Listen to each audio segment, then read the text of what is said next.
Hello friends, this is Nitika and welcome to NST classes. आज हम discuss करेंगे NCERT science class 6 का chapter 1 food where does it come from. अगर आपको video अच्छी लगे तो वीडियो को लाइक करें और शेयर करें, अपने विचार कमेंट करके बताएं, चैनल को सब्सक्राइब करना ना भूलें और नोटिफिकेशंस के लिए बेल आइकन जरूर प्रेस कर लें। चलिए शुरू करते हैं। ऐसा लगता है कि जो भी खाना हम खाते हैं वह खाना विविधता से परिपूर्ण है। चलिए मैं आपसे कुछ क्वेश्चंस पूछती हूँ। आज आपने अपने घर पर क्या खाया? ऐसे ही आप पता करें कि आज आपके मित्र ने क्या खाया। क्या आपने कल और आज एक ही तरह का खाना खाया? यदि आप इन बातों पर गौर करते हैं तो आपको पता चलेगा कि हम सब अलग अलग समय पर अलग अलग तरह का खाना खाते हैं, यानी डिफरेंट फूड आइटम्स खाते हैं। स्कूल में अपने फ्रेंड्स से उन फूड आइटम्स के बारे में पूछें जो वे एक पूरे दिन में खाते हैं। ऐसे ही यदि आपके फ्रेंड्स इंडिया की अलग अलग स्टेट्स से बिलोंग करते हैं तो आप उनसे ये जानकारी ले सकते हैं कि वे किस प्रकार का खाना खाते हैं। इंडिया इंडिया एक ऐसा देश है जहां विभिन्न जाति धर्म के लोग खुशी खुशी मिलजुल कर रहते हैं। 4 कदम की दूरी पर पहनावा, बोली, संस्कृति बदल जाती है। ऐसे ही इंडिया की हर एक स्टेट के भोजन की अपनी एक विशेषता है, अपना एक अलग ही स्वाद है। भारत के विभिन्न क्षेत्रों में खाए जाने वाले भोजन में बहुत भिन्नता पाई जाती है। जैसे राजस्थान का एक व्यंजन है दाल बाटी चूरमा, पंजाब का व्यंजन सरसों का साग मक्की की रोटी, साउथ का डोसा सांबर, नॉर्थ इंडियन थाली। ध्यान देने वाली बात यह है कि व्यंजन चाहे किसी भी स्टेट का हो, लेकिन वह व्यंजन आपको इंडिया की किसी भी स्टेट में रहते हुए मिल जाएगा। ऐसा नहीं है कि यदि आपको दाल बाटी चूरमा खाना है तो आपको खाने के लिए स्पेशली राजस्थान जाना होगा।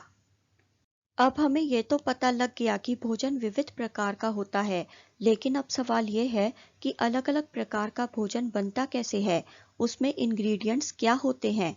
जब हम कोई व्यंजन बनाते हैं तब उस व्यंजन को बनाने के लिए उसमें जो कुछ भी डालते हैं उन्हें इंग्रेडिएंट्स कहा जाता है, यानी व्यंजन बनाने में इस्तेमाल हुई सामग्री को इंग्रेडिएंट्स कहते हैं। अब जैसे उबले हुए चावल को बनाने के लिए सिर्फ 2 इंग्रेडिएंट्स की आवश्यकता होती है, एक कच्चे चावल और दूसरा पानी। हम कच्चे चावल को जब पानी में उबालते हैं तो चावल बन जाते हैं। वहीं दूसरी ओर कुछ फूड आइटम्स ऐसे होते हैं जिनमें बहुत से इंग्रेडिएंट्स का इस्तेमाल होता है। जैसे वेजिटेबल करी बनाने के लिए हमें अलग अलग तरह की सब्जियों, नमक, मसाले, तेल आदि की जरूरत होती है। यदि हम कुछ और एग्जाम्पल्स लें तो रोटी बनाने के लिए सिर्फ 2 इंग्रेडिएंट्स की जरूरत होती है, आटा और पानी। जब आटा और पानी से आटा गूंथ जाएगा तभी तो रोटी बनेगी। दाल बनाने के लिए बहुत सारे इंग्रेडिएंट्स की जरूरत होती है, जैसे कच्ची दाल, पानी, नमक, तेल या फिर घी और मसाले। अब हमने ये तो जान लिया कि कुछ चीजों को बनाने के लिए क्या-क्या सामग्री इस्तेमाल होती है, लेकिन एक बात ध्यान में रखने वाली है कि कुछ सामग्री कॉमन होती है जो हर व्यंजन में जरूर डलती है, जैसे नमक, पानी, मसाले। फूड मटेरियल्स एंड सोर्सेस, खाद्य सामग्रियां और उनका स्रोत। चलिए जानते हैं कि फूड मटेरियल्स कहाँ से आते हैं। फल और सब्जियां प्लांट्स से आते हैं, यानी पेड़ और पौधों से आते हैं। चावल और गेहूं कहाँ से आते हैं? आपने धान और गेहूं के खेत देखे होंगे जहां छोटे छोटे पौधे लंबी लंबी कतार से लगे हुए होते हैं। कहने का मतलब है कि चावल और गेहूं दोनों की ही फसल खेतों में लगती है और ये दोनों खेतों से ही आते हैं। पहली फोटो में देखिए खेत में लगी हुई चावल की फसल, और दूसरी फोटो में देखिए गेहूं का खेत दिखाया गया है और ये भी दिखाया गया है कि गेहूं को बोरियों में भरकर बेचने के लिए बैलगाड़ी से एक जगह से दूसरी जगह ले जाया जा रहा है। कुछ फूड आइटम्स ऐसे होते हैं जो जानवरों से आते हैं, यानी उनका सोर्स एनिमल्स होता है, जैसे दूध, अंडे और मांस। ग्रेन्स, सीरियल्स जैसे अनाज, सब्जियां और फल जैसे खाद्य सामग्री हमें पौधों से मिलती है। पशुओं से हमें मांस, दूध के उत्पाद और अंडे मिलते हैं। गाय, बकरी और भैंस ऐसे कुछ सामान्य जानवर हैं जो हमें दूध देते हैं। दूध और दूध से बने प्रोडक्ट्स जैसे मक्खन, क्रीम, पनीर और दही का इस्तेमाल पूरी दुनिया में किया जाता है। Plant parts and animal products as food, भोजन के रूप में पौधे के पार्ट्स और पशु उत्पाद। पौधे हमारे भोजन का एक सोर्स है। पौधे के वे कौन से पार्ट्स होते हैं जो खाद्य सामग्री की तरह इस्तेमाल किए जाते हैं या जो हम खाते हैं? चलिए इसके बारे में जानते हैं। हम बहुत सी लीफी वेजिटेबल्स यानी पत्ते वाली सब्जियां खाते हैं, जैसे स्पिनच यानी पालक, मस्टर्ड ग्रीन्स यानी सरसों का साग। हम कुछ पौधों के फल खाते हैं, जैसे सेब, केला, आम, संतरा आदि। कुछ पौधों की हम जड़ भी खाते हैं, जैसे कैरेट, रेडिश यानी मूली, गाजर, मूली आदि पौधे की जड़ होती हैं, जो जमीन के नीचे होती हैं। हम कई प्लांट की स्टेम खाते हैं, जैसे कमल, ककड़ी, गन्ना। कुछ प्लांट्स के फ्लावर्स भी खाते हैं, जैसे गुलाब के फूलों से गुलकंद बनता है, सहजन के फूलों की सब्जी बनती है। हम कॉलीफ्लावर यानी फूल गोभी खाते हैं। Some plants have 2 or more edible parts. कुछ पौधों के 2 या 2 से अधिक पार्ट्स खाने योग्य होते हैं, मतलब पौधों के उन पार्ट्स को खाया जा सकता है। For example, seeds of mustard plants give us oil and the leaves are used as a vegetable. सरसों के पौधे के बीज से तेल बनता है और इसकी पत्तियों का उपयोग करके सब्जी बनाई जाती है। इस डायग्राम में प्लांट्स के अलग अलग खाने योग्य पार्ट्स के बारे में बता रखा है।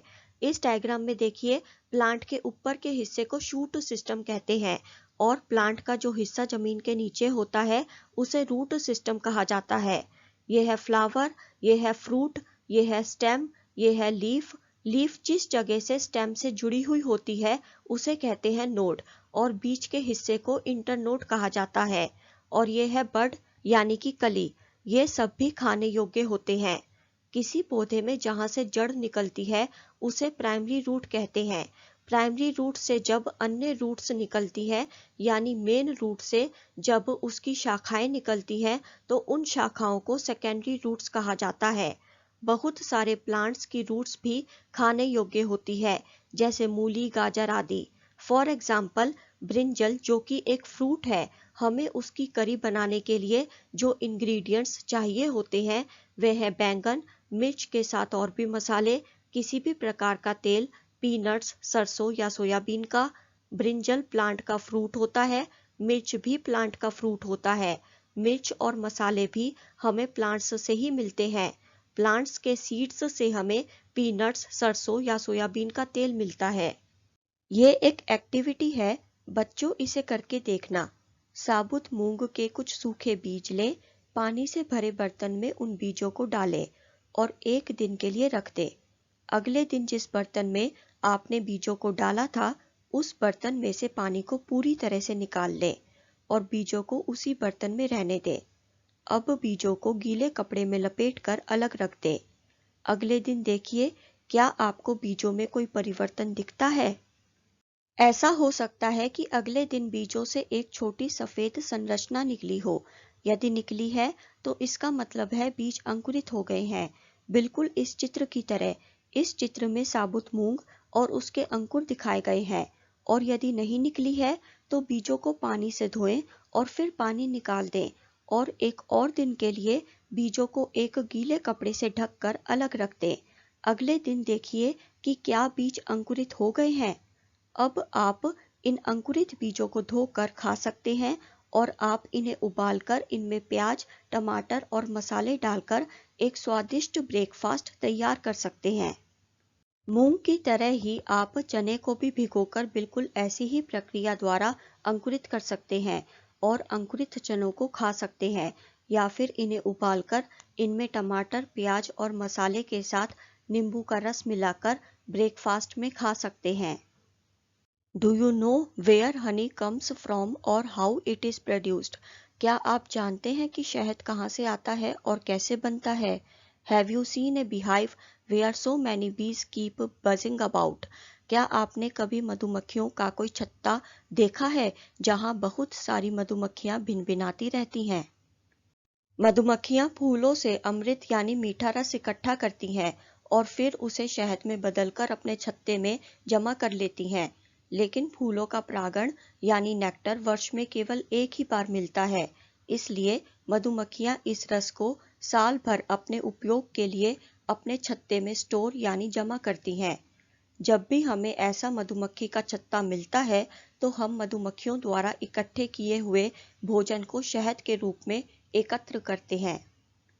What do animals eat? जानवर क्या खाते हैं? क्या आपके पास कोई पालतू जानवर है जिसकी आप देखभाल करते हैं, जैसे कि कुत्ता, बिल्ली, भैंस या बकरी? यदि है तो आपको ये पता होगा कि पशु क्या खाते हैं। क्या आपने कभी गौर किया है कि गिलहरी, कबूतर, छिपकली और स्मॉल इंसेक्ट क्या खाते हैं? फॉर एग्जाम्पल, गिलहरी नट्स, सीड्स और फ्रूट्स आदि खाती है।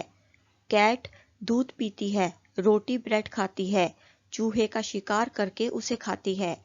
रैट यानी चूहा वेजिटेबल, फ्रूट्स, सीड्स, ग्रेन्स और मीट खाता है। लायन यानी शेर सिर्फ मांस खाता है। उसे अपनी भूख मिटाने के लिए जंगली जानवरों का शिकार करना होता है, जैसे डियर, बफेलो, ज़ेब्रा, जिराफ आदि। लिजर्ड यानी छिपकली, छिपकली मक्खी, छोटे छोटे कीड़े, आंट्स, कॉकरोच खाती है।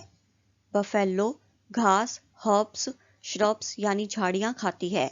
स्पाइडर माने मकड़ी उड़ते हुए या फिर रेंगते हुए छोटे छोटे इंसेक्ट्स अपने जाल में फंसाती है और फिर उसे खाती है। मक्खी, मच्छर, बीटल्स यानी झींगुर को खाती है।